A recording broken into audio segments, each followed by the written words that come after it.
So external analysis हमने start किया था प्रीवियस लेक्चर में। क्या स्टार्ट किया था? External analysis. क्यों क्यों करना है एक्सटर्नल एनालिसिस? कि बेसिकली हम ये पेपर क्यों पढ़ रहे हैं? बिजनेस को मैनेज करने के पॉइंट ऑफ व्यू से, चाहे कोई मैनेजरियल एनालिसिस है, चाहे कोई फाइनेंशियल एनालिसिस है, किस पॉइंट ऑफ व्यू से है? बिजनेस को मैनेज करने के पॉइंट ऑफ व्यू से। हमें क्यों पढ़ाया जा रहा है? चार्टर्ड अकाउंटेंट हम तो बनने जा रहे हैं, ये पेपर हमें क्यों पढ़ाया जा रहा है? कि कल को चार्टर्ड अकाउंटेंट बन के अगर हमने किसी सेठ का बिजनेस मैनेज करना है एज ए मुंशी, सेठ ने हमें अपॉइंट किया, चार्टर्ड अकाउंटेंट तू बड़ा पढ़ के इधर आना, मेरा बिजनेस भी मैनेज कर, मैं तुझे पैसे दूंगा। क्या ख्याल है? तो अगर हम किसी सेठ का बिजनेस मैनेज कर रहे हैं तो बिजनेस मैनेज करने के लिए हमें परफॉर्म करने होंगे वहाँ पे क्या? मैनेजरियल एनालिसिस मैनेज करना है मैनेजमेंट लेवल पे, और साथ कुछ फाइनेंशियल एनालिसिस वो कैसे करने हैं, किन चीज़ों को देखना है, वो हम सीख रहे हैं। या चलो हम सेठ के मुंशी नहीं बने, अब्बा जी का बिजनेस हमें मिल गया, अब्बा जी ने कहा भाई तू चार्टर्ड अकाउंटेंट बन गया, बड़ा पढ़ लिख के गया, आजा अब मैं रिटायर होता, मेरा बिजनेस तू संभाल। क्या ख्याल है? तो बिजनेस मैनेज करने के लिए हमें क्या करना पड़ेगा? कुछ मैनेजरियल, कुछ फाइनेंशियल एनालिसिस करना पड़ेंगे ना, तो वो हम सीख रहे हैं। ठीक हो गया? सो मैनेजरियल एनालिसिस में टॉपिक है हमारे पास एक्सटर्नल एनालिसिस के बिजनेस को मैनेज करने के लिए आपको बिजनेस के बाहर एक दुनिया है, उसको एनालाइज करना है। वो जो बिजनेस के बाहर की दुनिया को एनालाइज करना है वो क्या है? External analysis. क्यों? बिजनेस के बाहर कुछ फैक्टर्स हैं जो हमारे बिजनेस को पॉजिटिवली या नेगेटिवली अफेक्ट करते हैं, तो हमने उन फैक्टर्स को एनालाइज करना है, उनमें से देखना है क्या फैक्टर हैं जो हमें पॉजिटिवली अफेक्ट करते हैं, जो हमारे बिजनेस के लिए होती हैं क्या? अपॉर्चुनिटीज। और क्या फैक्टर्स हैं हमारे बिजनेस को नेगेटिवली अफेक्ट करते हैं, जो हमारे बिजनेस के लिए क्या होते हैं? थ्रेट्स। तो अपॉर्चुनिटीज और थ्रेट्स को आइडेंटिफाई करने के लिए हम क्या कर रहे हैं? एक्सटर्नल एनालिसिस परफॉर्म कर रहे हैं। क्यों? एक्सटर्नल एनालिसिस परफॉर्म नहीं करेंगे तो हमें अपॉर्चुनिटीज, थ्रेट्स का नॉलेज ही नहीं मिलेगा, और ये नॉलेज लेना बहुत ज़रूरी है। क्यों? ये हमने कैप्चर करनी है अपॉर्चुनिटीज, इन्हें हमने कैप्चर नहीं किया तो कौन कैप्चर करेगा? कंपैटिटर। तो कंपैटिटिव एडवांटेज किन्हें मिलेगा? उन्हें। कस्टमर किधर जाएगा? उधर। तो आपका बिजनेस तबाह हो जाएगा। क्यों? आपने मैनेज नहीं किया। क्यों मैनेज नहीं किया? कि आपने ये चीज़ें देखी नहीं। क्यों नहीं देखी? आपने एक्सटर्नल एनालिसिस परफॉर्म ही नहीं किया, या आपको पता ही नहीं था ये क्या होता है, या करना ही नहीं आता था, तो इसलिए हम सीख रहे हैं। ये भी हमने देखने हैं नेगेटिव फैक्टर्स क्या हैं, लॉ रेगुलेशन चेंज हो गए हैं, तो देखने हैं ना। ये नहीं कि हम ना देखें बस अवॉइड हो गए, नहीं, ना देखने से अवॉइड नहीं होंगे, वो अवॉइड होंगे कैसे? जब उनकी कंप्लायंस इंश्योर करेंगे। कंप्लायंस नहीं करेंगे तो फिर ये आके हमारा दरवाज़ा खटकाएंगी, चले बाहर आ, तुझे नहीं पता हमने तुम्हारे लिए लॉ डिफाइन किया, मैं तूने कंप्लायंस करनी थी। नहीं जी मैंने तो देखे ही नहीं। ये तो फिर तेरा कसूर है, चल इधर आ, फाइन पेनल्टी इम्पोज कर, चल जेल में, चल ये बिजनेस तेरा सील है, जा। तो देखने हमने। क्यों? उनको बगैर देखे वो अवॉइड नहीं होंगे, तो देख के फिर उनके अगेंस्ट कुछ हरकतें करके अवॉइड करेंगे। अगर नहीं हरकतें की उनको अवॉइड करने की, तो बिजनेस हमारा तबाह हो जाएगा। सो अपॉर्चुनिटीज और थ्रेट्स को आइडेंटिफाई करने के लिए हमें परफॉर्म करना है एक्सटर्नल एनालिसिस। क्यों? ये कैप्चर करनी है और ये अवॉइड करने हैं, तो फिर हमारा बिजनेस मैनेज होगा, हमारा ऑब्जेक्टिव मीट होगा। इन्हें कैप्चर नहीं किया, उन्हें अवॉइड नहीं किया, तो बिजनेस मैनेज नहीं हुआ, ऑब्जेक्टिव मीट नहीं होगा। External analysis also called environmental analysis. External analysis को एनवायरमेंटल एनालिसिस भी बोला जाता है। एनवायरमेंट का मतलब क्या है? यहाँ पे इंडस्ट्री या मार्केट जिसमें हम ऑपरेट कर रहे हैं। ठीक हो गया? Mean outside the business factor देखने कहाँ पे? इंडस्ट्री मार्केट में जहाँ पे हम ऑपरेट कर रहे हैं। सो हमें एक्सटर्नल एनालिसिस परफॉर्म करना है, which is also called environmental analysis. वो कहता है a firm operate in two types of environment. A firm operate in two types of environment के एक बिजनेस दो तरह के environment में ऑपरेट करता है। एक छोटा इन्वायरमेंट होता है जिसे नाम दिया जाता है इंडस्ट्री एनवायरमेंट का, या छोटा है तो क्या नाम देंगे, माइक्रो एनवायरमेंट का। एक छोटा इन्वायरमेंट है जिसे क्या नाम दीजिएगा, इंडस्ट्री या माइक्रो इन्वायरमेंट का। एक बड़ा इन्वायरमेंट है एक्सटर्नल, जिसे नाम दिया जाएगा मैक्रो इन्वायरमेंट का, कंट्री एनवायरमेंट का, या फिर रीजनल एनवायरमेंट का। एनवायरमेंटल एनालिसिस करना तो एनवायरमेंट दो तरह के होते हैं, एक छोटा इंडस्ट्री एनवायरमेंट और एक बड़ा मैक्रो एनवायरमेंट। हाँ, अगर हमने मैक्रो एनवायरमेंट को एनालाइज करना है तो उसके लिए हमारे पास एक मॉडल है, पेस्टल फैक्टर्स के थ्रू एनालाइज करना, जो हम ऑलरेडी प्रीवियस लेक्चर में पढ़ चुके हैं, एक क्वेश्चन पे अप्लाई भी कर चुके हैं। पॉलिटिकल फैक्टर को देखना है हमारे लिए पॉजिटिव है या नेगेटिव है, इकोनॉमिक फैक्टर को देखना है, सोशल को देखना है, टेक्नोलॉजिकल को देखना है, इकोलॉजिकल को देखना है और लीगल को देखना है। ठीक हो गया। अगर हमने इंडस्ट्री एनवायरनमेंट को एनालाइज करना है तो उसके लिए हमारे पास एक मॉडल है जिसे नाम दिया जाता है पोर्टर्स 5 फोर्सेस मॉडल। से एनवायरनमेंट दो तरह के होते हैं। मीन एक्सटर्नल एनालिसिस करने का मतलब क्या है, एनवायरनमेंट को एनालाइज करना, और एनवायरनमेंट दो तरह के हैं, एक छोटा इंडस्ट्री एनवायरनमेंट और एक बड़ा मैक्रो या कंट्री एनवायरनमेंट। और अगर हमने मैक्रो एनवायरनमेंट को एनालाइज करना है तो हम एनालाइज करेंगे थ्रू पेस्टल फैक्टर्स, और अगर हमने इंडस्ट्री एनवायरनमेंट को एनालाइज करना है तो उसके लिए हम क्या अप्लाई करेंगे, porters 5 forces model. Porter 5 forces क्या है, इसमें जाने से पहले अगर हम पेस्टल का एक और क्वेश्चन कल मैंने आपको दिया था ट्राई करने के लिए, वो पहले कवर कर लें, फिर हम देखते हैं पोर्टर 5 फोर्सेस मॉडल क्या ख्याल है भाई, एक साथ शेयर कर ले, दो है दे दें। सो क्वेश्चन नंबर 1 कल हमने कवर कर लिया था पेस्टल का। Moving towards question number 2,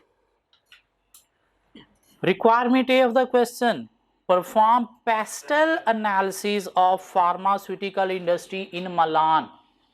Malan एक कंट्री होगा जहां पे फार्मास्यूटिकल इंडस्ट्री में शायद कंपनी ऑपरेट कर रही होगी, तो हमने क्या करना है, उस पर पेस्टल अप्लाई करना है। मीन्स ये पेस्टल फैक्टर देखने हैं पॉजिटिव या negative. Secure Limited CL company का नाम है, a leading pharmaceutical company is considering starting its organisation in operations in Malan.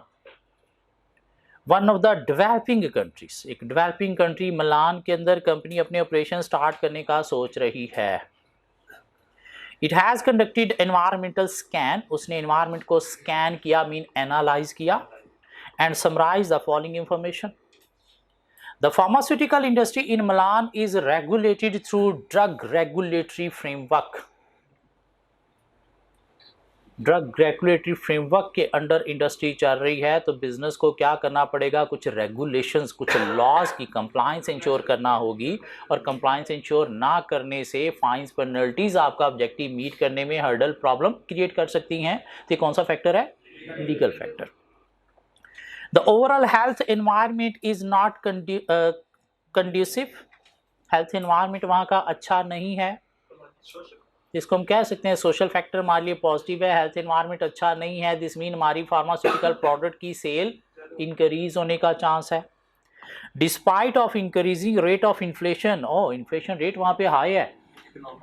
Economic factor जो हमारा ऑब्जेक्टिव मीट करने में प्रॉब्लम क्रिएट करेगा by increasing cost of production, and declining consumer disposable income, demand for pharmaceutical products have been increasing considerably।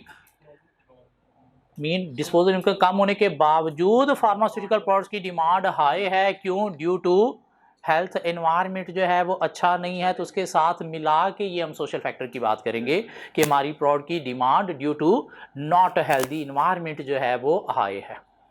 तो अभी तक हमने क्या लिया, एक लीगल फैक्टर में मिला, एक इकोनॉमिक फैक्टर इन्फ्लेशन का मिला, और एक सोशल फैक्टर, वो एक ही बना दें।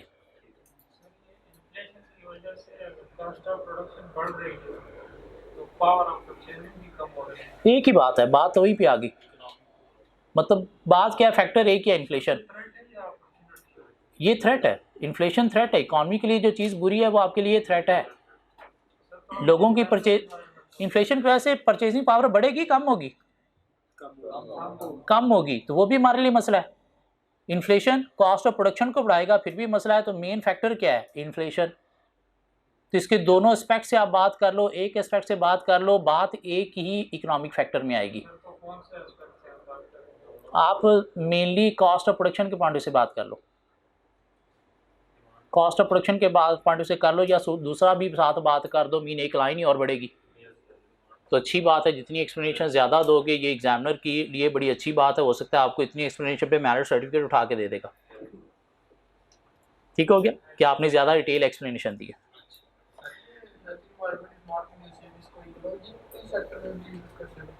नहीं, वो फिजिकल एनवायरनमेंट है,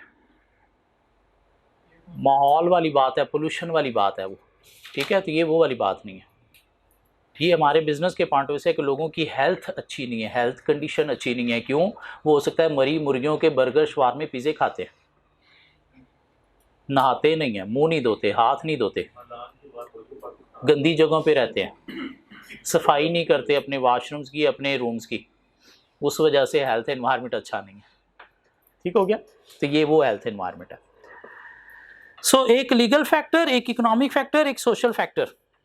Over 25% of population comprises of children and old age people who are more prone to health issues.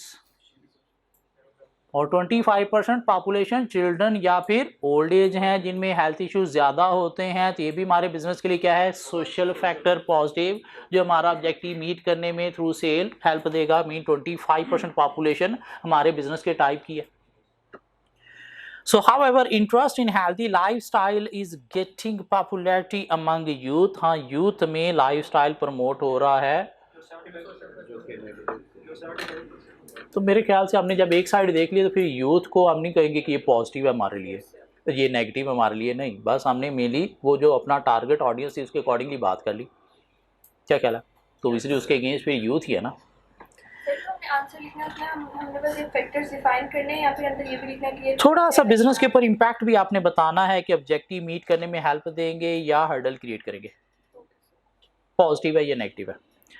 The government of Milan has conducted many business-friendly policies, particularly for pharmaceutical industry, by allowing a tax holiday as incentive for new investment। और हम नई investment लेके आने political factor favour में, जो through cost cutting objective meet करने में help देगा।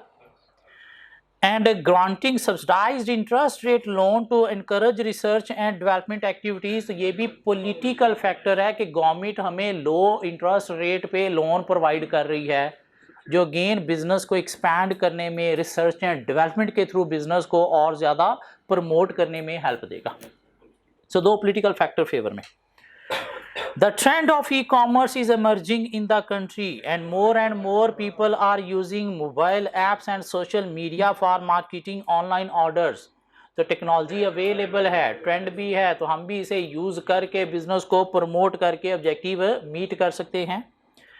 The key players in pharmaceutical industry have been using social media to market their product and CSR activities। What is meant by CSR?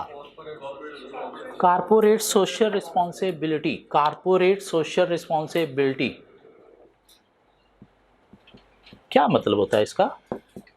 अगर आपने शायद cost में ये पढ़ा हो, जो अब कॉस्ट से उन्होंने निकाल दिया, कितने छोटे लेवल पे बच्चों की बात नहीं है ये। चलो अब हम बड़े हो गए। कॉर्पोरेट सोशल रिस्पॉन्सिबिलिटी कॉन्सेप्ट क्या कहता है कि कंपनी एक सेपरेट लीगल एंटिटी है, ये तो हमने इंट्रो में पढ़ा था। Artificial person in a society है, तो इसको भी सोसाइटी के अंदर ऐसे ही बिहेव करना चाहिए जैसे इंडिविजुअल ह्यूमन बीइंग बिहेव करते हैं। मीन किसी का अच्छा नहीं सोच रही तो किसी का बुरा भी अवॉइड करना है। बल्कि अगर हो सके तो आपको क्या करना है, कुछ सोशल रिस्पॉन्सिबिलिटीज परफॉर्म करनी है। मीन सोसाइटी से आपकी कंपनी है, क्यों? वहीं से आपका कस्टमर है, वहीं से आपका इन्वेस्टर है, वहीं से आपके एम्प्लॉयज़ हैं। सोसाइटी से आपकी कंपनी है, तो आपको क्या करना है, सोसाइटी का भी ख्याल करना है। सिर्फ हर वक्त सेल्फिश प्रॉफिट अप्रोच पे नहीं चलना, कुछ सोशल कॉस्ट बेयर करनी है। सोसाइटी में लोगों का ख्याल करना है, लोगों को कुछ फैसिलिटीज़ देनी है, कुछ डोनेशंस देनी है, कुछ चैरिटीज़ देनी है। एम्प्लॉयज़ को अच्छी वर्किंग कंडीशन देनी है, ठीक है, सोशल रिस्पॉन्सिबिलिटी। क्यों? आप सोसाइटी का ख्याल नहीं रखोगे तो सोसाइटी आपको सपोर्ट भी नहीं करेगी। ख्याल रखोगे तो उससे रेप्यूट आपकी और ज़्यादा इम्प्रूव होगी, रेप्यूट इम्प्रूव होगी तो उससे सोसाइटी की सपोर्ट ज़्यादा मिलेगी, तो आपका प्रॉफिट भी ज़्यादा होगा। तो being a separate legal entity, artificial person in a society, हमें क्या करना है? सोसाइटी का भी ख्याल करना है। तो यहाँ पे क्या हो रहा है? The key players in pharmaceutical industry have been using social media to market their product and CSR activities such as use of renewable energy. Market के अंदर क्या हो रहा है? रिन्यूएबल एनर्जी, मीन एनर्जी को रिन्यू किया जा रहा है, मीन वापडा से लेने की बजाय अपने सोलर पैनल लगाए जा रहे हैं। क्यों? एनर्जी एक स्केर्स रिसोर्स है। क्या ख्याल है? तो इसकी अवेयरनेस है, लोग ये कर रहे हैं, तो हमें भी क्या करना होगा? रिन्यूएबल एनर्जी की तरफ जाना होगा, ताकि हम भी क्या कर सकें? अच्छी रेप्यूट क्रिएट करके कस्टमर को अट्रैक्ट करके ऑब्जेक्टिव मीट कर सकें। और ये रिसोर्सेज की बात हो रही है तो ये एनवायरमेंटल इकोलॉजिकल फैक्टर है, फिजिकल माहौल, ठीक हो गया। जहाँ पे हमने पोल्यूशन की बात करनी है या यूज़ ऑफ रिसोर्सेज की बात करनी है, जो रिन्यू हो सकते हैं उनको रिन्यू करना है, जो नॉन रिन्यूएबल है उनको लिमिट लगाना है, अदरवाइज माहौल एनवायरमेंट तबाह हो रहा है। So conducting free public health awareness session, sponsoring treatment of needy patients, और हमें क्या करना है? Free public health awareness session भी देने हैं। माहौल को बेहतर बनाने के लिए लोगों को हमने अवेयरनेस देनी है कि भाई पोल्यूशन एक गंदी चीज़ है जो बीमारियां लगाती है। आपके घरों के कमरे की सफाई, वॉशरूम की सफाई, ये एक गंदी चीज़ है जो आपको बीमारियां लगाती है। तो आपने इन चीज़ों को भी फोकस करना, और हमने क्या करना है? इससे रिलेटेड अवेयरनेस के सेशन रखने हैं। क्यों? इससे हमारी रेप्यूट अच्छी होगी, तो ये हमारा ऑब्जेक्टिव मीट करने में हेल्प देगी थ्रू गेनिंग कस्टमर। तो ये दो इकोलॉजिकल फैक्टर में आ जाएंगे, रिन्यूएबल एनर्जी और दूसरा फ्री हेल्थ पब्लिक सेशंस। सो हमें पॉलिटिकल फैक्टर दो मिल गए थे, इकोनॉमिक फैक्टर एक मिल गया था, सोशल फैक्टर एक मिल गया था, टेक्नोलॉजिकल एक मिल गया था, और लीगल भी हमें मिल गया था। तो पैसल पूरा अप्लाई हो जाता है इसके ऊपर। क्या ख्याल है? चलें आगे। ओके, सो एक्सटर्नल एनालिसिस का मतलब क्या है? Environmental analysis. और एक फर्म दो तरह के एनवायरमेंट में ऑपरेट करती है। दिस मीन जब भी आपने एक्सटर्नल एनालिसिस परफॉर्म करना है to identify opportunities and threats, तो आपको सिर्फ और सिर्फ पेस्टल फैक्टर्स के थ्रू ही नहीं, आपको पोर्टर 5 फोर्सेस मॉडल के थ्रू भी अपॉर्चुनिटीज थ्रेट्स आइडेंटिफाई करनी है। मीन सिर्फ मैक्रो एनवायरमेंट को एनालाइज नहीं करना, माइक्रो इंडस्ट्री एनवायरमेंट को भी एनालाइज करना है। क्यों? इससे भी आपको अपॉर्चुनिटीज और थ्रेट्स ही आइडेंटिफाई करने में हेल्प मिलेगी। तो आइए देखते हैं ये पोर्टर 5 फोर्सेस मॉडल क्या है।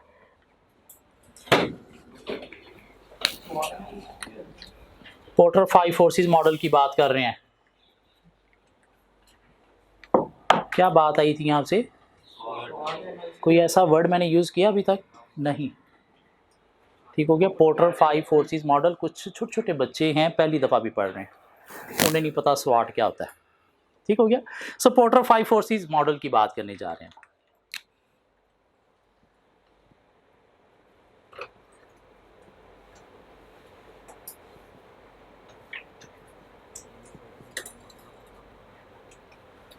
सो according to Michael Porter, according to Michael Porter, Porter का पूरा नाम क्या है? माइकल पोर्टर, हैरी पॉटर नहीं। So according to Michael Porter, word environment mean industry. कौन कह रहा है एनवायरमेंट का मतलब क्या है? इंडस्ट्री। पोर्टर हम नहीं कह रहे, ठीक हो गया। मीन एनवायरमेंट को एनालाइज करने का मतलब क्या है? इंडस्ट्री को एनालाइज करना। And word industry mean competition.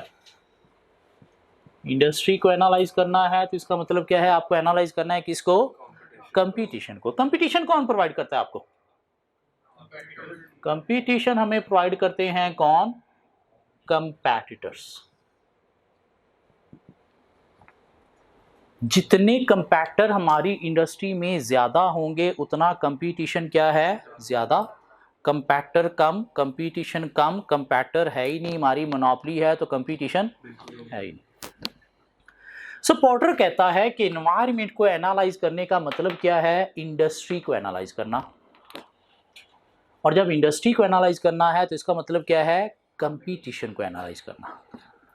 और कंपटीशन ठीक है आपको कंपैटर की तरफ से है, लेकिन जब आपने कंपटीशन को एनालाइज करना है तो सिर्फ और सिर्फ कंपैटिटर्स ही नहीं, कंपैटिटर्स के अलावा कुछ 4 फोर्सेस और मिला के 5 फोर्सेस आपको कंपटीशन प्रोवाइड करती हैं। कंपटीशन सिर्फ कंपैटर ही नहीं, कंपैटर के अलावा कुछ 4 फोर्सेस और भी आपको प्रोवाइड करती है। तो जब आपने कंपटीशन को एनालाइज करना है, इंडस्ट्री को एनालाइज करना है, तो फिर एक कंपैटर की फोर्स ही नहीं 5 फोर्सेस से कंपटीशन को एनालाइज करना है। ये वर्ड कंपटीशन का मतलब क्या है? वर्ड कंपटीशन का मतलब क्या है? कहते हैं वर्ड कंपटीशन का मतलब है डर, fear of losing customer. Competition क्या है? फियर ऑफ लूजिंग कस्टमर, कि मेरा कस्टमर लूज ना हो जाए। जितनी ज्यादा कंपैटर उतना फियर ऑफ लूजिंग कस्टमर ज्यादा, competition come, fear of losing customer come. Competition है ही नहीं, monopoly, fear of losing customer है ही नहीं। इसलिए कंपटीशन ठीक है आपको कंपैटर प्रोवाइड करते हैं, कंपटीशन आपको आपका सप्लायर भी प्रोवाइड करता है। डर ऑफ लूजिंग कस्टमर आपका सप्लायर भी आपको प्रोवाइड करता है। कब? जब वो चीजें जो आपको दे रहा है वो देना बंद कर दे तो आपका कस्टमर लूज होगा। जो चीजें दे रहा है उसकी प्राइसेस बढ़ा दे तो आपको अपनी प्रोडक्ट की प्राइस बढ़ाना पड़ेगी। प्रोडक्ट की प्राइस बढ़ाने से डिमांड कम होने से आपका कस्टमर लूज होगा। तो कंपटीशन आपका सप्लायर भी आपको प्रोवाइड करता है। तब जब उसकी प्रोडक्ट का आपके पास अल्टरनेटिव नहीं है, अल्टरनेटिव नहीं है, दिस मीन उसकी बार्गेनिंग पावर स्ट्रांग है, आपकी बार्गेनिंग पावर क्या है, उसके अगेंस्ट वीक है। तो कंपटीशन डर, फियर ऑफ लूजिंग कस्टमर इसकी तरफ से भी है। कंपटीशन वो कहते हैं आपका कस्टमर भी आपको प्रोवाइड करता है। कब? जब वो मेजर कस्टमर है। सपोज आपकी 60% सेल एक ही कस्टमर को हो रही है, तो डर उसकी तरफ से भी है कि अगर हमने इसकी बातों को नहीं माना तो ये नाराज हो जाएगा और इसके नाराज होने से हमारा बिजनेस तबाह हो जाएगा, मीन हमारी मेजर सेल अफेक्ट होगी। कब? जब हमारी प्रोडक्ट डिफरेंशिएटेड मीन यूनिक नहीं है।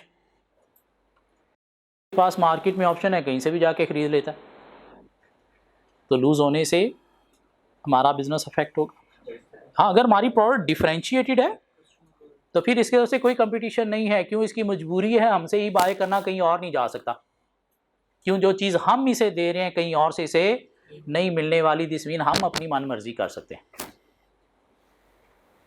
लेकिन अगर हमारी प्रोडक्ट डिफरेंशिएटेड नहीं है तो फिर कंपटीशन डर हमें इसकी तरफ से भी है। कंपटीशन वो कहता है आपकी प्रोडक्ट का सब्स्टिट्यूट बनाने वाले बिजनेस भी आपको प्रोवाइड करते हैं। कंपैटिटर्स कौन हैं? जो आप जैसी प्रोडक्ट बना रहे हैं। हम हैं मैकडॉनल्ड, क्या बेचते हैं? बर्गर। तो बर्गर बनाने वाले जितने भी बिजनेस हैं, हार्डीज है, फैट बर्गर है, बर्गर किंग है, वो कौन है? हमारे कंपैटिटर्स। लेकिन हमारी प्रोडक्ट का अल्टरनेटिव बनाने वाले पिज़्ज़ा हट, डोमिनो, कराची बिरयानी, बैतुल शवारमा, ये कौन है? सब्स्टिट्यूट। तो कंपटीशन हमें उनकी तरफ से भी है। अगर वो कभी डील लगा देते हैं पिज़्ज़ा हट वाले, बाय 1 गेट 3 फ्री, तो आपका कस्टमर लूज होगा। क्यों? कस्टमर खाने क्या निकला है? फास्ट फूड बोले तो गंद। कहाँ से खाएगा? जहाँ से उसको डील्स मिल रही हैं, जहाँ से सस्ता मिल रहा है। पिज़्ज़ा सस्ता मिल रहा है, पिज़्ज़ा खाएगा। शवारमा सस्ता मिल रहा है, उस पर डील लगी है तो वो खाएगा। बर्गर को मुंह नहीं लगाएगा वो। क्या ख्याल है? फास्ट फूड खाना है ना उसने। तो आपकी प्रोडक्ट का जो अल्टरनेटिव बनाने वाले बिजनेस हैं वो कौन है यहाँ पे? सब्स्टिट्यूट। आप जैसी प्रोडक्ट बनाने वाले कौन है? कंपैटर। मैं यहाँ पे सब्स्टिट्यूट प्रोडक्ट की बात नहीं कर रहा, पेप्सिको की बात नहीं कर रहा, सब्स्टिट्यूट बिजनेस की बात कर रहा हूं, जो आपकी प्रोडक्ट का अल्टरनेटिव बना रहे हैं। तो कंपटीशन आपको उनकी तरफ से भी है।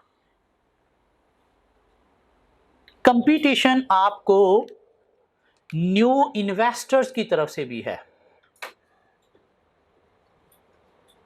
जो पैसा लेके मार्केट में बैठे हैं। तो अगर आपकी इंडस्ट्री में एंटर हो जाते हैं तो उससे क्या होगा, आपका कस्टमर लूज होगा। क्या ख्याल है? तो कंपटीशन आपको इनकी तरफ से भी, अगर आपकी इंडस्ट्री में एंटर होना बहुत इजी है। हाँ, अगर मुश्किल है तो फिर शायद इनकी तरफ से कोई कंपटीशन नहीं है। क्यों? जब भी नया इन्वेस्टर आता है तुम्हारा बिजनेस अफेक्ट होता है। कैसे? सपोज ये चल रही है मार्केट में डिमांड, ये चल रही है सप्लाई, तो प्राइस क्या है ये। जब कोई नया इन्वेस्टर आएगा तो उससे सप्लाई बढ़ेगी, सप्लाई बढ़ेगी ना, तो सप्लाई बढ़ के क्या हो जाएगी, ये हो जाएगी, तो प्राइसेस क्या हो जाएंगी आपकी, कम हो जाएंगी। हाँ, आपके बिजनेस से अगर कोई बिजनेस भाग जाते हैं आपकी इंडस्ट्री से तो फिर सप्लाई क्या होगी, कम होगी, तो उससे आपकी प्राइस क्या हो जाएगी, बढ़ जाएगी, मीन बल्ले बल्ले हो जाएगी। तो नया इन्वेस्टर आने से क्या होगा, अल्टीमेटली सप्लाई बढ़ेगी। जब वो कुछ नया लेके आएगा तो अल्टीमेटली कस्टमर हमारा उधर शिफ्ट होगा। शिफ्ट नहीं भी होता तो फिर भी प्राइसेस हमारी क्या हो जाएंगी, कम हो जाएंगी, जिससे हमारा बिजनेस ऑब्जेक्टिव अफेक्ट होगा।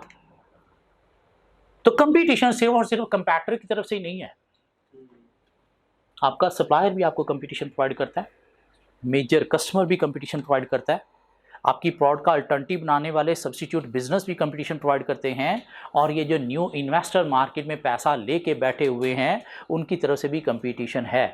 तो जब आपने इंडस्ट्री एनवायरनमेंट को एनालाइज करना है तो आपने सिर्फ और सिर्फ पोर्टर 5 फोर्सेस में एक फोर्स ही नहीं, बाकी चारों फोर्स को भी देखना है कि आइदर ये कंपटीशन की तरफ से हाई है तो थ्रेट है, इनकी तरफ से कंपटीशन लो है तो फिर आपके लिए क्या है, अपॉर्चुनिटी है। और अगर थ्रेट्स बनता है तो फिर आपको कुछ ना कुछ करना है, अदरवाइज बिजनेस अफेक्ट हो सकता है। इसमें जब भी हमने पोर्टर 5 फोर्सेस मॉडल अप्लाई करना है तो हमने 5 फोर्सेस को देखना है, जिसको हेड क्या बनाए गए हैं। एक हेड बनाया गया है threat of new entrants, threat of new entrants. Threat of new entrants का मतलब क्या है, ये न्यू इन्वेस्टर का जो डर है। एक फोर्स क्या है, threat of substitute, mean substitute का जो डर है। एक थ्रेट है, सप्लायर को नाम दिया गया है बार्गेनिंग पावर ऑफ सप्लायर। अगर स्ट्रांग है तो अल्टीमेटली उसकी तरफ से कंपटीशन है, अगर उसकी बार्गेनिंग पावर वीक है तो फिर कोई कंपटीशन नहीं है। बार्गेनिंग पावर ऑफ कस्टमर,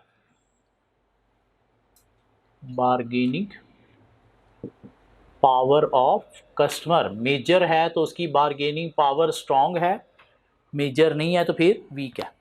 और कंपैक्टर को नाम दिया गया है यहाँ पे competitive rivalry. Competitive rivalry mean competition from compactor, rivalry बोलते हैं कंपटीशन को। दिस मीन आपने क्या करना है, ये 5 फोर्सेस के पॉइंट ऑफ व्यू से देखना है कि आइदर ये पॉजिटिव हैं मीन अपॉर्चुनिटीज हैं या फिर नेगेटिव मीन थ्रेट्स हैं। Threat of new entrants high होगा, threat of new entrants high होगा अगर हम ऑपरेट कर रहे हैं किसी अट्रैक्टिव इंडस्ट्री में। कहां पे ऑपरेट कर रहे हैं, अट्रैक्टिव इंडस्ट्रीज। अट्रैक्टिव इंडस्ट्री कौन सी है, ऐसी इंडस्ट्री जो ग्रोथ में है, मीन प्रोडक्ट की डिमांड ज़्यादा है, नया नया कस्टमर उसमें आ रहा है, जिसमें प्रॉफिट मार्जिन ज़्यादा हैं, जिसमें गैप ज़्यादा है, मीन नंबर ऑफ कंपनीज जो ऑपरेट कर रही हैं वो कम है, मीन जगह पड़ी है नए इन्वेस्टर के आने की। और हर नया इन्वेस्टर वहीं पे इन्वेस्टमेंट करेगा ना जो अट्रैक्टिव है, जिसमें ग्रोथ भी है, जिसमें प्रॉफिट भी है, जिसमें गैप भी है, या जिसको गवर्नमेंट की तरफ से कोई सब्सिडीज ग्रांट सपोर्ट भी मिल रही है। तो सब्सिडीज ग्रांट खाने के लिए हर इन्वेस्टर आएगा। कोई एग्जांपल दे सकते हैं पाकिस्तान में कोई ऐसी इंडस्ट्री जो अट्रैक्टिव हो। टेक्नोलॉजी, मोबाइल फ़ोन इंडस्ट्री इस वक्त क्या है, अट्रैक्टिव है, ग्रोथ में है।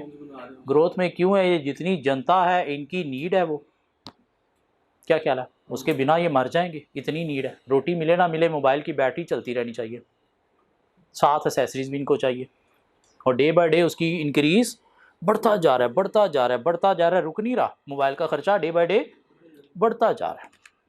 आज से 5 साल पहले वाला अपना मोबाइल का खर्चा देखो और आज का देखो तो आपको मेजर डिफरेंस नज़र आ जाएगा कि तब मेरे पास मोबाइल कितनी अमाउंट वाला था और अब कितनी अमाउंट वाला है। तब मेरा बिल कितना था, अब कितना है। तब एसेसरीज मेरे पास उसके साथ क्या थी और अब एसेसरीज कितनी है। क्या ख्याल है? तो हर नया इन्वेस्टर अट्रैक्टिव इंडस्ट्री में ऑपरेट करता है और अगर आप अट्रैक्टिव इंडस्ट्री में ऑपरेट कर रहे हो तो थ्रेट ऑफ न्यू एंट्रेंट्स क्या है? हाई है। कहते हैं थ्रेट ऑफ न्यू एंट्रेंट्स लो होगा अगर आपकी इंडस्ट्री में एंटर होने पे एग्जिस्ट करते हैं बैरियर टू एंट्री। आपकी इंडस्ट्री में एंटर होने पे एग्जिस्ट करते हैं barrier to entry. Barrier to entry क्या हो सकते हैं? Capital investment. आपकी इंडस्ट्री में एंटर होने के लिए बहुत ज़्यादा चाहिए और जितनी ज़्यादा इन्वेस्टमेंट है उतना इन्वेस्टमेंट रिस्क क्या है? हाई है। और रिस्क जितना ज़्यादा हो ये स्टॉप करता है नए इन्वेस्टर को to enter in that industry. This mean हमारे लिए अपॉर्चुनिटी है कि हम अपनी पोजीशन मेंटेन रख सकते हैं। क्यों हर कोई मुंह उठा के हमारी इंडस्ट्री में नहीं आ सकता है? क्यों? इन्वेस्टमेंट बड़ी चाहिए। हाँ, अगर इन्वेस्टमेंट रिस्क लो है, मीन इन्वेस्टमेंट इतनी ज़्यादा नहीं चाहिए, तो फिर आपकी इंडस्ट्री क्या है? अट्रैक्टिव। आपका शवारमे का बिजनेस है, कोई भी 1.5-2 लाख से आपके साथ आके शवारमे की रेडी लगा सकता है। क्या ख्याल है? कोई बैरियर टू एंट्री है? नो। तो फिर इंडस्ट्री क्या है? अट्रैक्टिव है, फिर थ्रेट है। जितनी हैवी इन्वेस्टमेंट उतना इन्वेस्टमेंट रिस्क हाई, तो ये क्या करेगा? बैरियर मीन आपके लिए क्या बनेगा? अपॉर्चुनिटी। बैरियर टू एंट्री क्या हो सकता है?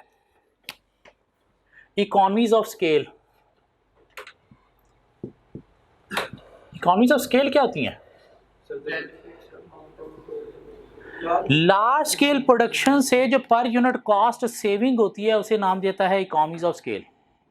सपोज ये रूम है जिसका हम 100 रेंट पे कर रहे हैं, इसमें अगर हम 100 यूनिट्स प्रोड्यूस कर रहे हैं तो पर यूनिट कितना रेंट चार्ज हुआ? 1। इसी रूम में अगर हम 100 की बजाय 200 यूनिट प्रोड्यूस करें तो 0.5 ये पर यूनिट कॉस्ट सेविंग होगी। ये क्या है? Economies of scale. Mean large scale production की वजह से जो पर यूनिट कॉस्ट सेविंग है वो क्या है? Economies of scale. आज अगर हम ये सोचें कि हम एक बेकरी खोल के गोरमे बेकरी को compete कर सकते हैं, क्या ये बात ठीक है? नहीं, गोरमे का जो प्रोडक्शन का स्केल है उस प्रोडक्शन के स्केल पे हम प्रोडक्शन नहीं कर सकते। दिस मीन उसकी जो पर यूनिट कॉस्ट है हम वो मीट नहीं कर सकते। तो क्या प्राइसेस उससे compete कर सकते हैं? नो। तो अगर हमारी इंडस्ट्री में हम इकोनॉमीज ऑफ स्केल मीट कर रहे हैं तो क्या कोई नया इन्वेस्टर आके हमें compete कर सकता है? नहीं। वो आएगा तो हम प्राइसेस इतनी कम कर देंगे कि बेचारा अफोर्ड नहीं कर सकेगा और भाग जाएगा। तो ये क्या काम करेगा? As a barrier to entry. हाँ, अगर हम लार्ज स्केल प्रोडक्शन नहीं कर रहे, इकोनॉमीज ऑफ स्केल मीट नहीं कर रहे, तो नया इन्वेस्टर भी उतनी प्रोडक्शन कर सकता है। दिस मीन अट्रैक्टिव इंडस्ट्री है। बैरियर टू एंट्री क्या हो सकता है? Access to distribution channel. Access to distribution channel. Distribution channel क्या है? कि अपनी चीज़ें बेचने के लिए आपको कोई डिस्ट्रीब्यूशन चैनल भी चाहिए। मीन आप अगर प्रोड्यूस करते हो चीज़ें तो बेचने के लिए आपको कोई रिटेलर चाहिए, कोई इंटरमीडिएट चाहिए जिसके थ्रू चीज़ें बिकनी हैं। और अगर हमारी इंडस्ट्री में जितने रिटेलर, जितने इंटरमीडिएट हैं उनके साथ हम जैसे बिजनेस ने कॉन्ट्रैक्ट किए हुए हैं कि हमारे अलावा ख़बरदार किसी की चीज़ बेची तो, वरना हम तुझे माल नहीं देंगे, तो क्या नए इन्वेस्टर को डिस्ट्रीब्यूशन चैनल मिलेगा? नहीं। तो ये भी क्या करेगा? As a barrier to entry काम करेगा। ये एक्सेस टू डिस्ट्रीब्यूशन चैनल क्या हो सकता है? एक्सपोज। हमारा बिजनेस है किस चीज़ का? ज्वेलर का हमारा बिजनेस है। कहाँ पे? लिबर्टी मार्केट के अंदर। और पूरी लिबर्टी मार्केट के अंदर कोई शॉप खाली है ही नहीं, तो क्या कोई नया इन्वेस्टर आके हमें छेड़ सकता है? नहीं। तो ये क्या करेगा? As a barrier to entry काम करेगा। नहीं, हमारी ज्वेलर की एक मार्केट है लिबर्टी के अंदर, हमारे बाजू में एक दुकान खाली हुई पड़ी है। दिस मीन नए इन्वेस्टर के लिए डिस्ट्रीब्यूशन चैनल अवेलेबल है, तो वो एंटर होके हमारी पोजीशन को अफेक्ट कर सकता है।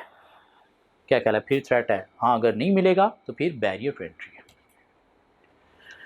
बैरियर टू एंट्री क्या हो सकता है? Technical now how. कि हमारी इंडस्ट्री में आके बिजनेस करने के लिए अगर कोई स्पेशलिस्ट स्किल नॉलेज चाहिए, कोई क्वालिफिकेशन चाहिए, तो वो लेना इतना आसान काम नहीं है। तो ये भी क्या काम करेगा? As a barrier to entry. Suppose हमारा बिजनेस है किस चीज़ का, हमारी ऑडिट फर्म है, तो क्या कोई इन्वेस्टर सिर्फ पैसे से आके ऑडिट फर्म खोल सकता है? नहीं, इसके लिए तो साथ चार्टर्ड अकाउंटेंट होना ज़रूरी है, और वो बनने के लिए कितनी ज़लालत बर्दाश्त करना पड़ती है ये हमसे बेहतर कोई नहीं जानता, ना ही कोई अफोर्ड कर सकता है कि 6 साल लगा के पहले चार्टर्ड अकाउंटेंट बने फिर अपने पैसे को इन्वेस्ट करके ऑडिट फर्म खोले। तो जितना ज़्यादा नॉलेज, एक्सपीरियंस, स्किल्स चाहिए, क्वालिफिकेशन चाहिए, उतना ही ये क्या काम करेगा as a barrier to entry. Mean हमारे लिए क्या है, अपॉर्चुनिटी कि हम अपनी पोजीशन को मेंटेन रख सकते हैं, हमें कोई आके नहीं छेड़ सकता। बैरियर टू एंट्री क्या हो सकता है, स्विचिंग कॉस्ट,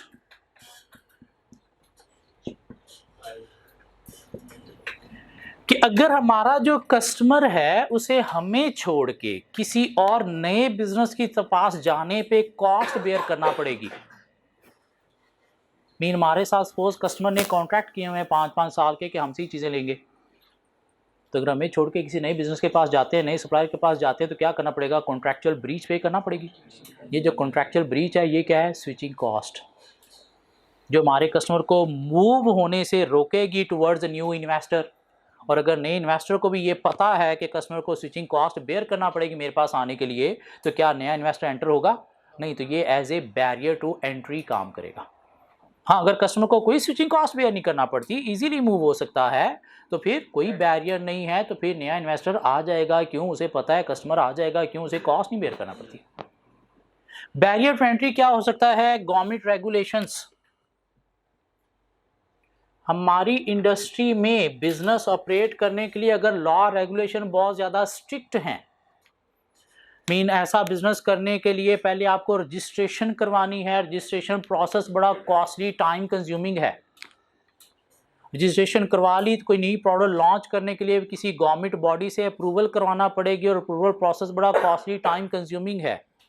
बिजनेस ऑपरेट करने के लिए भी बहुत सारे लॉस को फॉलो करना पड़ेगा, और उनमें कोई लीनियंसी नहीं है, तो ये भी क्या काम करेगा, as a barrier to entry, mean stop करेगा नए इन्वेस्टर को टू स्टे दफ़ा दूर from our industry. This mean हम अपनी पोजीशन को मेंटेन रख सकते हैं।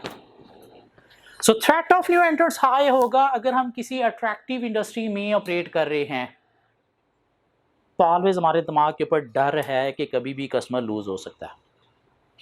अट्रैक्टिव इंडस्ट्री जो ग्रोथ में है, जिसमें प्रॉफिटेबिलिटी है, जिसमें गैप है, या जिसमें ये कोई चीज़ एग्जिस्ट ही नहीं करती, मीन हैवी इन्वेस्टमेंट नहीं चाहिए, इकोनॉमीज ऑफ स्केल नहीं हम मीट कर रहे, डिस्ट्रीब्यूशन चैनल भी अवेलेबल हैं, कोई नाउ हाउ नहीं चाहिए, सिर्फ पैसे से बिजनेस किया जा सकता है, स्विचिंग कॉस्ट कस्टमर को बेयर नहीं करना पड़ती, मीन कस्टमर इजीली खींचा जा सकता है, और कोई लॉ रेगुलेशन भी स्ट्रिक्ट नहीं है। नहीं, थ्रेट ऑफ न्यू एंट्रेंट्स लो होगा अगर ये 6 बैरियर टू एंट्री एग्जिस्ट करते हैं। थ्रेट ऑफ सब्स्टिट्यूट हाई होगा अगर हमारी प्रोडक्ट के सब्स्टिट्यूट अवेलेबल हैं।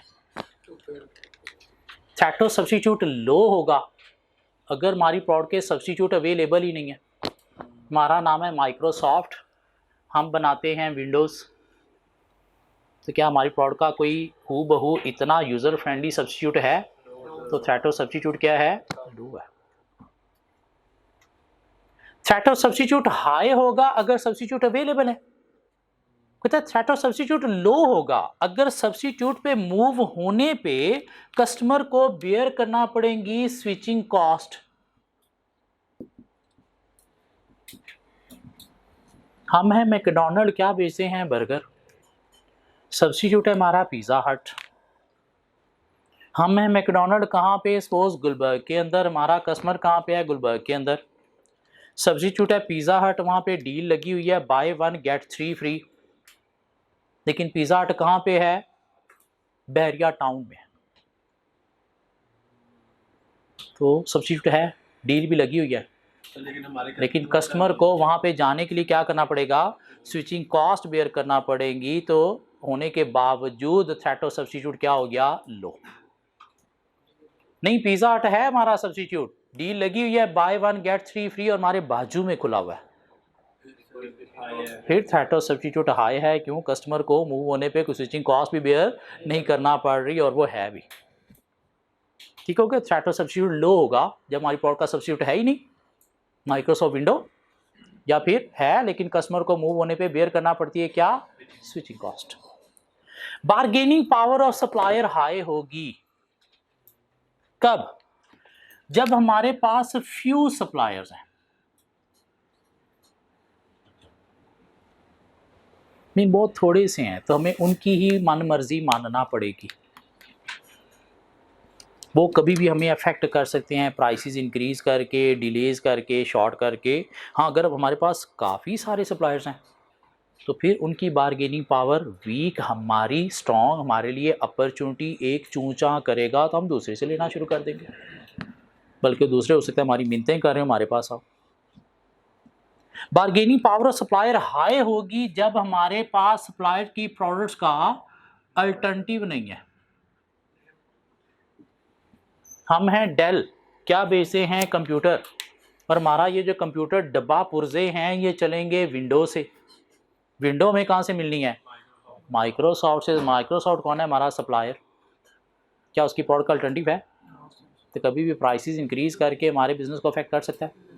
हमें सप्लाईज देना बंद कर दे कि नहीं भाई डेल आप चाइना के, चाइना के साथ हमारे रिलेशनशिप अच्छे नहीं है, भाग जाओ, हम नहीं देंगे, जैसे हुआवे के साथ हुआ है कि हम आपको एंड्रॉयड नहीं देंगे, तो उससे बिजनेस अफेक्ट हो सकता है। No alternative. या बार्गेनिंग पावर सप्लायर हाई होगी कब, जब सप्लायर की प्रोडक्ट हमारी एंड प्रोडक्ट का इंपॉर्टेंट कंपोनेंट है। Important component of our end product, mean उसके बिना हमारी प्रोडक्ट किसी खाते में ही नहीं है। हम डेल हैं, कंप्यूटर पुर्जे डब्बा विंडो के बिना चलना ही नहीं है, मजबूरी है कि हमें विंडो लेना पड़नी है उसे। तो फिर बार्गेनिंग पावर सप्लायर हाई है तो इसकी तरफ से क्या है, थ्रेट कभी भी हमारे बिजनेस को अफेक्ट कर सकता है। बार्गेनिंग पावर सप्लायर लो होगी जब हमारे पास मैनी सप्लायर्स हैं, उसकी प्रोडक्ट का अल्टरनेटिव भी है और उसकी प्रोडक्ट हमारी प्रोडक्ट का इंपॉर्टेंट कंपोनेंट नहीं है। चूंचा करेगा भाड़ में जा, हम वैसे भी बिजनेस चला सकते हैं, मीन अपॉर्चुनिटी नहीं। इसकी बार्गेनिंग पावर स्ट्रॉन्ग, तो हमारे लिए क्या है, थ्रेट है। Bargaining power of customer high होगी कब, जब वो हमारा मेजर कस्टमर है, मीन हमारी प्रोडक्ट 60% एक ही कस्टमर को जाती हैं। तुम्हारा मेन ब्रेड एंड बटर कौन है, ये तो हमें इसकी बातें मानना पड़ेंगी। ये जो डिस्काउंट चाहेगा हमें प्रोवाइड करना पड़ेंगे, हम अपनी मर्जी से प्राइस नहीं सिलेक्ट कर सकते। ये रात को 3 बजे हमें उठा के कहता है चल आप ही डिलीवरी दे, दुकान खोल, तो हमें जाना पड़ेगा, अदरवाइज हमारा बिजनेस अफेक्ट हो सकता है। नहीं, बार्गेनिंग पावर ऑफ कस्टमर लो होगी जब वो मेजर नहीं इंडिविजुअल कस्टमर है, तो खैर है भाड़ में जाए, जाता भी है तो जाए, कोई इतना फर्क नहीं पड़ेगा। लेकिन मेजर की सूरत में उसकी बार्गेनिंग पावर स्ट्रॉन्ग, बिजनेस के लिए threat. Bargaining power of customer depend करती है किस चीज पे, प्रोडक्ट डिफरेंशिएशन पे भी, कि अगर हमारी प्रोडक्ट मार्केट में जो प्रोडक्ट्स अवेलेबल हैं उनसे थोड़ी डिफरेंट है तो फिर बार्गेनिंग पावर ऑफ कस्टमर क्या होगी, लो। हम अपनी मन मर्जी कर सकते हैं, अपनी मर्जी से प्राइसेस भी हाई चार्ज कर सकते हैं। एप्पल आईफोन क्या है, प्रोडक्ट डिफरेंशिएशन। बाकी सारे क्या दे रहे हैं, एंड्रॉयड। किसी को सिक्योर ऑपरेटिंग सिस्टम चाहिए, iOS चाहिए, तो कहाँ पे जाएगा, एप्पल पे ही जाएगा। इसलिए बेशक हम कुछ भी चेंज ना करें, बस जस्ट एक कैमरा थोड़ा सा बाहर निकाल के नया मॉडल प्राइसेस इंक्रीज करके मार्केट में लॉन्च कर दें, कस्टमर फिर भी विलिंग टू बाय है। क्यों, बार्गेनिंग पावर ऑफ कस्टमर लो है, हम अपनी मन मर्जी कर सकते हैं। हाँ, अगर हमारी प्रोडक्ट डिफरेंशिएटेड नहीं है, मार्केट में भी वैसी प्रोडक्ट अवेलेबल हैं, तो फिर bargaining power of customer high है, फिर हम अपनी मर्जी नहीं कर सकते, फिर जैसे कस्टमर चाहेगा हमें वैसे चलना पड़ेगा। Bargaining power of customer high होगी अगर उसे दूसरे बिजनेस के साथ जाने पे कोई स्विचिंग कॉस्ट बेयर नहीं करना पड़ती। नहीं, बार्गेनिंग पावर ऑफ कस्टमर लो होगी अगर उसे हमें छोड़ के कहीं और जाने से स्विचिंग कॉस्ट बेयर करना पड़ती है। कंपैटिटिव राइवरी हाई होगी, स्ट्रॉन्ग होगी जब हमारी इंडस्ट्री में मैनी कंपैटिटर्स हैं। मीन नंबर ऑफ कंपैटिटर्स जो हैं वो क्या है, कंपैटिटर्स ज़्यादा है। कंपैटिटिव राइवरी डिपेंड करती है इंडस्ट्री ग्रोथ रेट पे भी। अगर हमारी इंडस्ट्री का ग्रोथ रेट स्लो है, नया नया कस्टमर नहीं आ रहा, तो जो एग्जिस्टिंग बिजनेस हैं उनके बीच में प्राइस वॉर्स, लड़ाइयाँ चल रही होती हैं। वो डिस्काउंट ऑफर्स दे रहा है, वो डिस्काउंट ऑफर्स दे रहा है, तो उससे हमारा बिजनेस भी डिस्टर्ब रहता है। तो इस सूरत में क्या है, थ्रेट। हाँ, अगर इंडस्ट्री ग्रोथ रेट हाई है, नया नया कस्टमर आ रहा है, कंपैटिटर कुछ करता भी है, तो हमें भी कुछ ना कुछ नया कस्टमर कहीं से तो मिलेगा ही मिलेगा। तो उस सूरत में कंपैटिटिव राइवरी क्या होगी, low. Industry growth rate slow तो competitive rivalry strong. Industry growth rate high तो कंपैटिटिव राइवरी क्या होगी, वीक।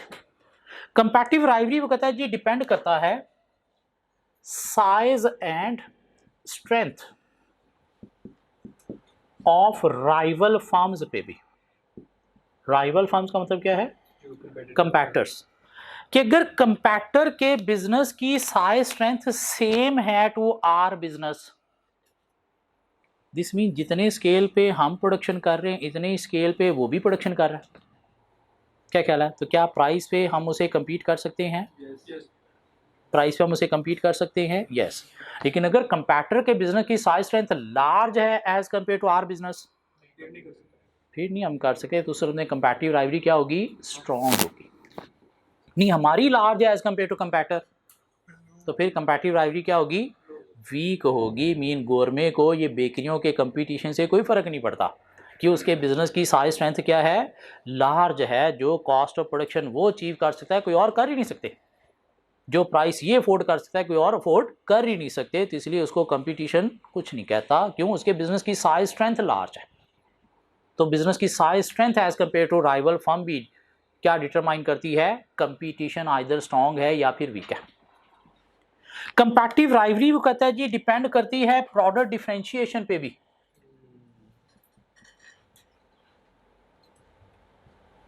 कि अगर आपकी प्रोडक्ट एज कंपेयर टू कंपैटिटर थोड़ी डिफरेंट है,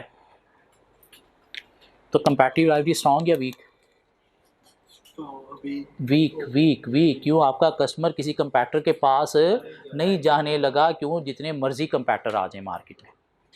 हाँ, अगर आपकी प्रोडक्ट डिफरेंशिएटेड नहीं है, अनडिफरेंशिएटेड है, तो फिर ऑलवेज डर है, थ्रेट है, कभी भी कस्टमर मूव हो सकता है। किसी कंपैटिटर ने थोड़ा सा कुछ नया दे दिया, थोड़ी सी प्राइस कम कर दी, थोड़ी सी स्पेशल ऑफर्स दे दी, तो कस्टमर लूज हो सकता है। कंपैटिटिव राइवरी वो कहता है जी डिपेंड करता है किस चीज पे, बैरियर टू एंट्री पे भी। बैरियर टू एंट्री नहीं, सॉरी, बैरियर टू एग्जिट, जिसे विथड्रॉल कॉस्ट का नाम भी दिया जाता है।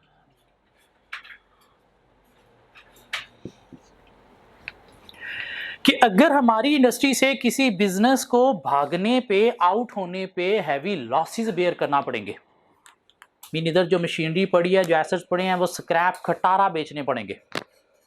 ये क्या है, विड्रॉल कॉस्ट जितनी ज़्यादा है, क्या हमारी इंडस्ट्री से कोई बिजनेस भागेगा? नहीं। दिस मीन ये कंपटीशन, ये गंद ऐसे ही रहेगा, कंपैटिटिव राइवरी रहेगी स्ट्रॉन्ग। और अगर विड्रॉल कॉस्ट कम है, मीन हमारी इंडस्ट्री में जो बिज़नेस कर रहे हैं यही एसेट, यही मशीनरी ले जाके किसी और इंडस्ट्री में भी इनसे बिज़नेस किया जा सकता है, ये लॉस स्क्रैप नहीं होंगी, तो छोटे छोटे बिजनेस क्या होंगे, भाग जाएंगे। और उनके भागने से कंपटीशन अभी नहीं तो फ्यूचर में क्या हो जाएगा, वीक हो जाएगा। मीन अगर विड्रॉल कॉस्ट हाई हैं, मीन बैरियर टू एग्जिट हैं, तो competition strong. Withdrawal cost low हैं, मीन कोई बैरियर टू एग्जिट नहीं है, तो कंपटीशन वीक, करंटली नहीं तो फ्यूचर में तो है ही है। So competitive rivalry, many competitors, competitive rivalry strong, few competitors, competitive rivalry weak, industry growth rate high, competitive rivalry weak, slow की सूरत में कंपैटिटिव राइवरी स्ट्रॉन्ग। मीन यहाँ पे हमने क्या देखना है कि इंडस्ट्री ग्रोथ जो है वो स्लो है या फिर हाई है। स्लो का मतलब क्या, नया कस्टमर नहीं आ रहा तो एग्जिस्टिंग बिजनेस क्या कर रहे हैं, आपस में लड़ रहे हैं, और जितनी लड़ाइयाँ ज़्यादा हैं उतना कंपटीशन क्या है, ज़्यादा है। साइज स्ट्रेंथ सेम है कंपैटर की आर बिजनेस के साथ, तो कंपटीशन है स्ट्रॉन्ग, मीन हम प्राइसेस कम करेंगे वो भी कर लेगा।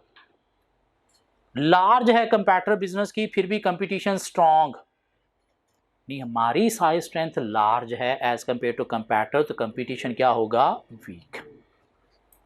प्रोडक्ट हमारी डिफरेंशिएटेड है तो कंपटीशन लो, और अगर डिफरेंशिएटेड नहीं अनडिफरेंशिएटेड है तो competition strong. Barrier to exit exist करते हैं, विड्रॉल कॉस्ट हाई हैं तो कंपटीशन हाई, और अगर बैरियर टू एग्जिट एग्जिस्ट नहीं करते, विड्रॉल कॉस्ट लो हैं तो competition weak. So threat of new entrants high होगा अगर हम अट्रैक्टिव इंडस्ट्री में ऑपरेट कर रहे हैं, मीन कोई बैरियर टू एंट्री एग्जिस्ट नहीं करता, कोई कैपिटल इन्वेस्टमेंट नहीं चाहिए, कोई स्ट्रिक्ट लॉ रेगुलेशन नहीं है, कोई इकॉनमीज ऑफ स्केल नहीं हम मीट कर रहे, एक्सेस टू डिस्ट्रीब्यूशन चैनल भी अवेलेबल है, कस्टमर को कोई स्विचिंग कॉस्ट बेयर नहीं करना पड़ती।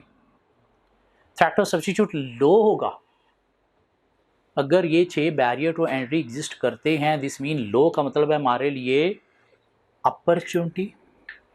Threat of new entrants high का मतलब क्या है, हमारे लिए threat. Threat of substitute high होगा जब हमारी प्रोडक्ट का सब्स्टिट्यूट है और कस्टमर को उस पे जाने पे कोई स्विचिंग कॉस्ट बेयर नहीं करना पड़ती, तो ये क्या है हमारे लिए, थ्रेट या opportunity, threat. Threat of substitute low, customer को स्विचिंग कॉस्ट बेयर करना पड़ती हैं या सब्स्टिट्यूट है ही नहीं, तो ये क्या है, opportunity.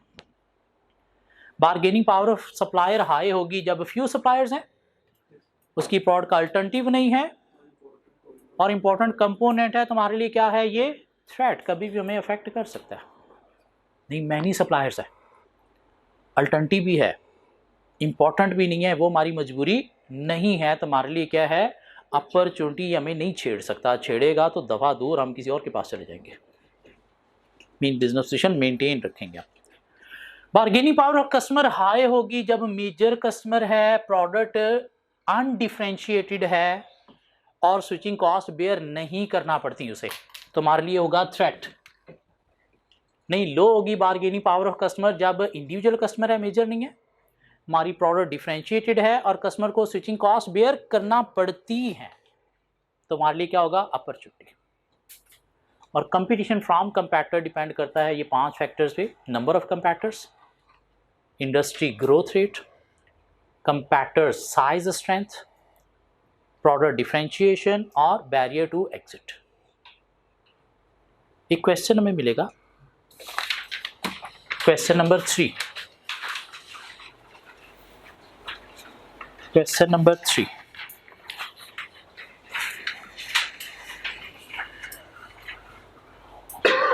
Muntaha Group MG is considering to introduce airline services in a developing country.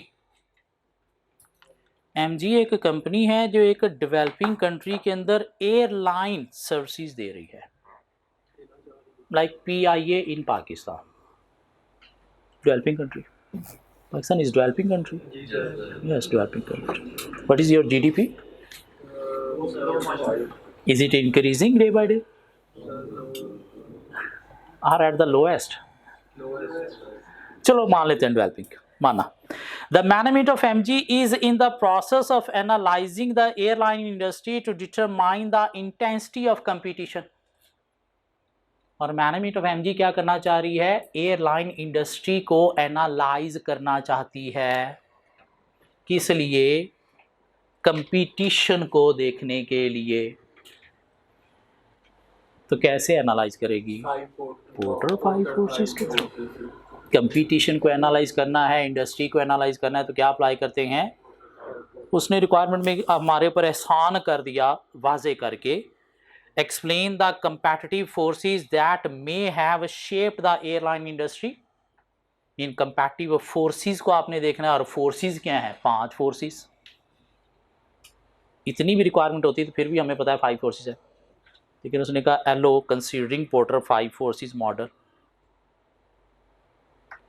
Your answer should clearly mention the strength of each force with related argument. You may assume necessary detail, जितनी भी आप detail बता सकते हो बता के आपने explain करना है कि ये फोर्सेस हाई हैं या फिर लो हैं। मीन एयरलाइन इंडस्ट्री के ऊपर हमें ये पोर्टर 5 फोर्सेस अप्लाई करना है, और अप्लाई करने के लिए हमारे पास एयरलाइन इंडस्ट्री का नॉलेज होना बहुत ज़रूरी है।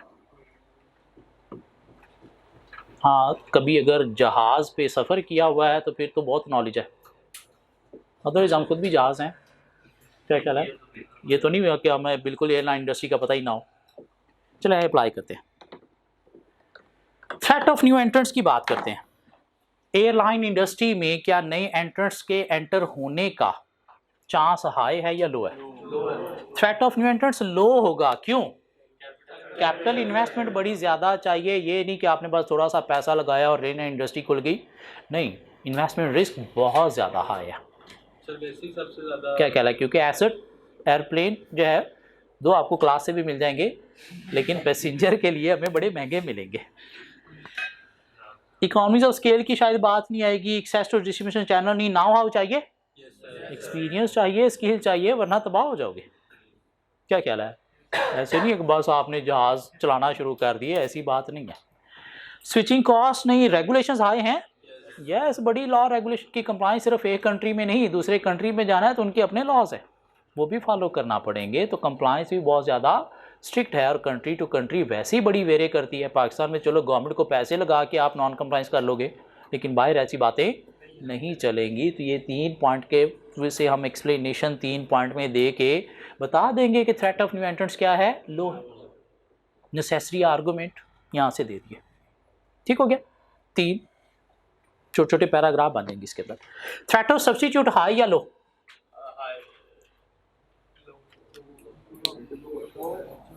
आपकी प्रोडक्ट क्या है? जहाज, जिस पे कस्टमर ने ट्रैवल करना है, तो कस्टमर के पास अदर ऑप्शंस क्या हैं? एट लोकल लेवल या national level threat of substitute high होगा, क्यों? कस्टमर के पास ट्रेन, बस, कैब, ये अदर ऑप्शंस भी अवेलेबल होती हैं और शायद लो प्राइस पे अवेलेबल होती हैं। क्या ख्याल है? यहाँ से इस्लामाबाद जाना, जहाज पे तो नहीं ना कोई जाएगा, डेवू पे बैठ जाएगा, सस्ता। हाँ, तो हम इंडस्ट्री के अंदर ही देख रहे हैं ना, एयरलाइन इंडस्ट्री के अंदर देख रहे हैं। एयरलाइन इंडस्ट्री के सब्स्टिट्यूट क्या है? एयरलाइन इंडस्ट्री क्या करती है? ट्रांसपोर्टेशन का काम करती है, ट्रैवलिंग का काम करती है, तो ट्रैवलिंग के पर्पज से हमने अब देखना है सब्स्टिट्यूट क्या हो सकते हैं। हम अपनी इंडस्ट्री में जो कस्टमर है, देखना है कि कस्टमर के पास हमारी प्रोडक्ट छोड़ के और क्या प्रोडक्ट्स अवेलेबल है, यही काम लेने के लिए जो हमारी प्रोडक्ट है वो ले रहा है। तुम्हारी प्रोडक्ट क्या है? जहाज पे सफ़र। कस्टमर ने हमारी प्रोडक्ट क्यों यूज़ करनी है? सफ़र करने के लिए ना। क्या ख्याल है? तो जहाज पे नहीं करेगा तो और कहाँ पे वो सफ़र कर सकता है? ये सब्स्टिट्यूट है, ठीक हो गया, ये सब्स्टिट्यूट है। तो एट नेशनल लेवल तो थ्रेट ऑफ सब्स्टिट्यूट हाई है, लेकिन at international level threat of substitute low है, क्यों? कस्टमर के पास अदर ऑप्शन अगर है भी थ्रू सी, तो वहाँ पे शायद 1 माह लगता है, इधर आप 1 दिन में पहुँच जाओगे। बस कैब, ये तो ऑप्शन ही नहीं है ना। क्या ख्याल है? तो threat of substitute at international level low है, बट एट नेशनल या local level due to other travelling facilities, या ट्रेन है, बस है, कैब है, वहाँ पे हाई है। Bargaining power of supplier, airline industry पूरी दुनिया में ऑपरेट करना है ना, डेवलपिंग कंट्री है, मीन PIA पूरी दुनिया में जाएगी ना। क्या ख्याल है? हम रिस्ट्रिक्ट नहीं रह सकते, उसने नहीं बताया कि आपने सिर्फ कंट्री के अंदर ही करना है, नहीं। क्या ख्याल है? पूरी दुनिया में देखेंगे। बार्गेनिंग पावर सप्लायर, सप्लायर कौन होंगे?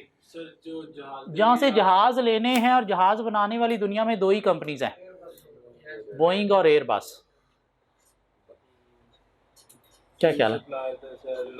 तो फ्यूल सप्लायर है, अल्टरनेटिव भी नहीं है, तो बार्गेनिंग पावर सप्लायर क्या है? हाई है। सप्लायर में आपके पास कुछ और भी सप्लायर आ जाते हैं, जिनसे सपोज आपने अपने जो मील्स कस्टमर को देने के लिए लेने हैं, खाने पीने की चीज़ें, वो भी सप्लायर हैं, तो वो आपके पास काफ़ी सारे अवेलेबल होंगे। क्या ख्याल है? वो काफ़ी सारी कैटरिंग कंपनी अवेलेबल होंगी, तो वहाँ पे बार्गेनिंग पावर सप्लायर लो होगी, लेकिन एयरप्लेन के पॉइंट से देखें तो बारगेनिंग पावर सप्लायर क्या है, हाई है। क्यों? दो ही आपके पास सप्लायर हैं, बोइंग और एयरबस। और सप्लायर पेट्रोल वाले भी होंगे, लेकिन पेट्रोल की प्राइस सेम ही होती है, जिसे मर्जी ले लें। बड़ी दफ़ा यानी इनके अंदर वो होता है ना, फ्लक्चुएट कर जाती है, तो फिर मसला। हाँ, ये आप कह सकते हो किसी ऐसे कंट्री में आप जा रहे हो जहाँ से आपको पेट्रोल सस्ता मिलता है, लेकिन आप दूसरे कंट्री में भी जाओगे, सऊदीया में भी जाओगे ना, उसको जब पाक और पी में कन्वर्ट करोगे तो शायद वो पेट्रोल आपको महंगा ही पड़ रहा होगा। नॉर्मली सेम ही रेट पड़ता है आपको कन्वर्जन के बाद। हाँ, आप जब पाक और पी को कन्वर्ट करोगे ना उसमें रियाल में, वो जब आप ओमानी रियाल में कन्वर्ट करोगे तो पता चलेगा उतने में ही पड़ रहा है। यूएई की बात करो तो यूएई में भी जब आप दिरहम में कन्वर्ट करके वहाँ से पेट्रोल बाय करोगे, रुपी को कन्वर्ट करोगे तो ऑलमोस्ट उतना ही रेट पड़ेगा। हमारा सस्ता है, एग्जैक्टली। उधर पाकिस्तान से डबल प्राइस है। यूके में पेट्रोल की प्राइस को देखें तो पाक और पी को कन्वर्ट करके वहाँ पे देखें तो तकरीबन डबल पड़ता है वो। तो इनकम आप भी ज़्यादा कमाओगे ना चार्टर्ड अकाउंटेंट बन के। क्या हो गया? यहाँ पे जो लोग कमा रहे हैं आपकी सोच से ज़्यादा कमा रहे हैं। कुछ बिजनेस ऐसे हैं जहाँ पे प्रोडक्ट्स में 500% प्रॉफिट भी है। कितने परसेंट? 500%। सर्विसेज में वैसे ही बड़ा प्रॉफिट है। क्या ख्याल है? सर्विसेज में वैसे ही बड़ा प्रॉफिट है, तो आप भी कमाओगे, कुछ नहीं, आपको नहीं तंग नहीं करेगी पेट्रोल प्राइस। जब आपके पास गाड़ी आ जाएगी ना, नहीं तंग करेगी। ठीक हो गया? उतना आप कमा रहे होगे। सो बारगेनिंग पावर ऑफ सप्लायर जो है वो क्या है, एसेट के पॉइंट ऑफ व्यू से हाई है, कैटरिंग के पॉइंट ऑफ व्यू से लो है। Bargaining power of customer high है या लो है?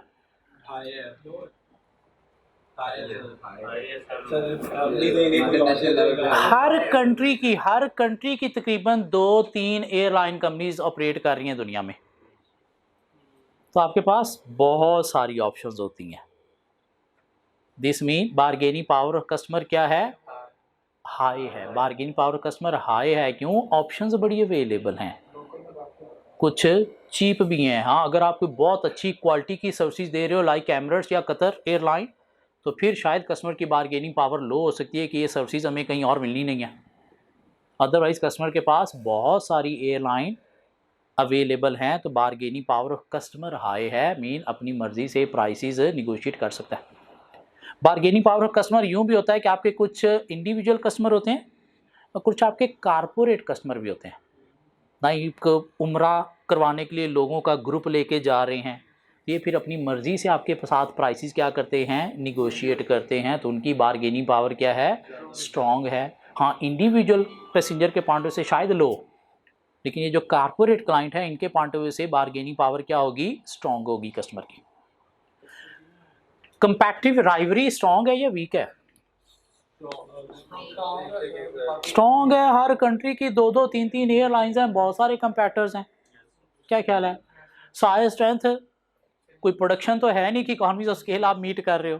हाँ, प्रोडक्ट डिफरेंशिएशन, अगर आप कोई बहुत अच्छी सर्विसेज दे रहे हो तो फिर शायद कंपैटिटिव राइवरी आप वीक कर लो, एक अच्छी क्लास कस्टमर को टारगेट करके। अदरवाइज क्या है, कंपैटिटिव राइवरी भी स्ट्रॉन्ग है। बातें की जा सकती हैं 5 हेडिंग्स में। नोट्स आपने फोटोकॉपियर से ले लिए थे, इसका आंसर उसमें दिया गया होगा। प्लीज़ ये क्वेश्चन नंबर 2 और क्वेश्चन नंबर 3 नेक्स्ट क्लास में एज ए असाइनमेंट अटेम्प्ट करके साथ लाना। 1 हो गया, 2 और 3 आपने अभी अटेम्प्ट करना है। 2 कर लिया तो बस ठीक है, 3 कर लेना, अदरवाइज 2 भी करना है। सो नेक्स्ट क्लास में मिलेंगे कुछ नई चीज़ों के साथ। फाइल किसी का कोई क्वेश्चन, कोई इशू? ये पास पेपर के क्वेश्चंस हैं, आई कैप पास पेपर के क्वेश्चंस हैं। BMBS की बुक से नहीं कर सकते। क्यों? जो बुक हमें दी है आई कैप ने, उसके अंदर BMBS के चैप्टर्स नहीं, BMS के चैप्टर दिए हैं, वहाँ से कर सकते हो। यहाँ से करो, ये मैं करवा रहा हूँ ना, ये समझ आ रही है? यही थ्योरी है, यही थ्योरी है। बस इसी को अपने वर्ड्स में लिख लो। मेनली क्वेश्चन अटेम्प्ट करो, क्वेश्चन अटेम्प्ट करो। उसने रटे नहीं, हमसे पूछनी, हमसे इस तरह के क्वेश्चन पे अप्लाई करवाना है नॉलेज। ये पास पेपर क्वेश्चंस है, आई कैप पास पेपर क्वेश्चंस है। ठीक हो गया, भाग जाओ, कल मिलते हैं।